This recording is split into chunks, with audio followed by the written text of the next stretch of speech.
Hello मेरी माताओं और बहनों, मैं आप लोगों के सामने करवा चौथ व्रत की तीसरी कथा सुनाने जा रही हूँ। पसंद आए तो लाइक और सब्सक्राइब जरूर कीजिएगा। करवा चौथ व्रत की तीसरी कथा इस प्रकार है। एक ब्राह्मण परिवार में 7 बहुएं थीं। 6 बहुओं के मायके वाले बहुत अधिक अमीर थे। इसी कारण से ससुराल में उनका बड़ा मान था, परंतु सबसे छोटी बहू के मायके कोई न था। इसी कारण से उसे ससुराल में प्रताड़ित किया जाता था। वह अकेले ही घर का सारा कामकाज किया करती थी, लेकिन फिर भी उसे कोई प्यार नहीं करता था। सभी उसे दुत्कारते थे।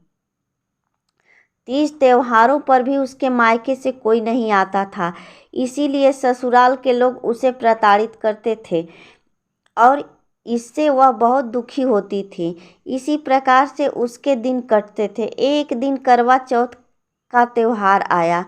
इस अवसर पर अन्य सभी बहुओं के मायके से उनके छोटे भाई करवा लेकर आए, पर छोटी बहू के मायके में कोई नहीं था। फिर करवा कौन लाता? सास भी छोटी बहू को ही खरी खोटी सुना रही थी।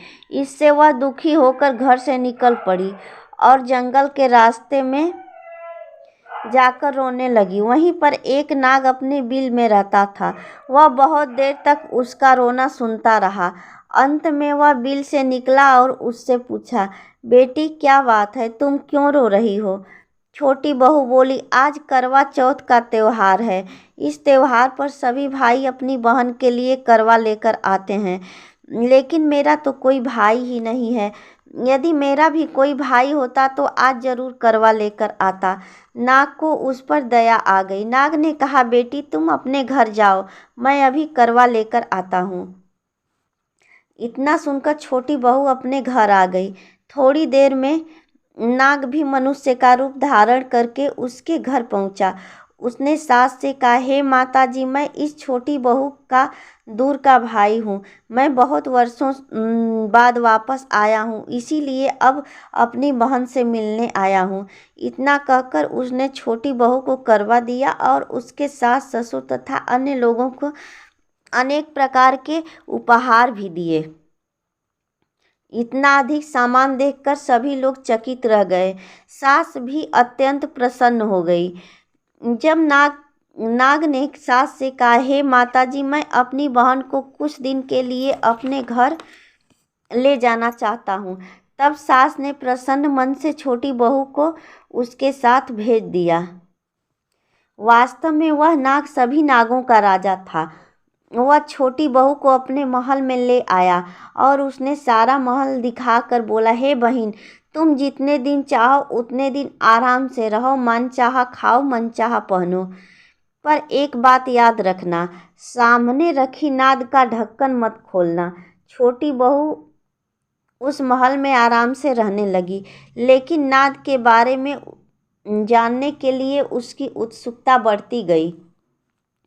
एक दिन जब महल में कोई न था तो उसने नाद का ढक्कन खोलकर देखा तो पाया कि उस नाद में अनेक प्रकार के छोटे छोटे नाग के बच्चे इधर उधर रेंग रहे थे। यह देखकर उसने जल्दी से नाग ढक दी, लेकिन उसकी जल्दबाजी में एक सांप की पूंछ उस नाद के ढक्कन के नीचे आकर कट गई। शाम को जब नाग वापस आया तो छोटी बहू ने उसे सारी घटना बता दी और अपनी गलती स्वीकार कर ली। नाग ने उसे क्षमा भी कर दिया।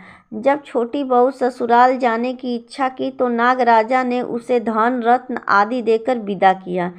इतना धन पाकर छोटी बहू के ससुराल के लोग अत्यंत प्रसन्न हो गए और इससे छोटी बहू की ससुराल में भी इज्जत होने लगी। उधर जिस नाग की पूंछ कटी थी, सभी उसे बंडा कहकर तंग किया करते थे। एक दिन उसने अपनी माँ से पूछा, माँ, मेरी पूंछ कैसे कटी है? माँ ने कहा, छोटी बहू के द्वारा नाद का ढक्कन उठाने और जल्दी से रख देने से ही तुम्हारी पूंछ कटी है। तब वह बोला, मैं छोटी बहू से बदला लूँगा। उसकी माँ ने उसे बहुत समझाया कि ऐसा गलती से हो गया था। छोटी बहू ने जानबूझकर कुछ नहीं किया था, लेकिन वह नाग नहीं माना। एक दिन वह नाग चुपचाप छोटी बहू के घर में जा छिपा और मौका पाकर उसे काटने की सोचने लगा। तभी वहां पर छोटी बहू तथा उसकी सास आई। आपस में बातें करने लगी। सास ने पूछा, बहू तुझे सबसे प्यारा कौन है? तब छोटी बहू ने कहा, मुझे तो बंडा भैया ही सबसे ज़्यादा प्यारा है। बंडा ने जब यह बात सुनी तो वह अपने मन में सोचने लगा, जो बहन मुझे इतना प्यार करती है, मैं उसे ही काटने आया हूँ। मैं कितनी बड़ी गलती करने वाला था। अच्छा हुआ भगवान ने मुझे यह पाप करने से बचा लिया। इतना सोचकर वह अपने घर वापस चला आया। जब वह अपने घर वापस आया तो उसकी माँ ने पूछा, तुम अपना बदला ले आए हो? बंडा कहने लगा, माँ वह तो मुझे बहुत प्रेम से स्मरण करती है और मुझे भैया कह के पुकारती है।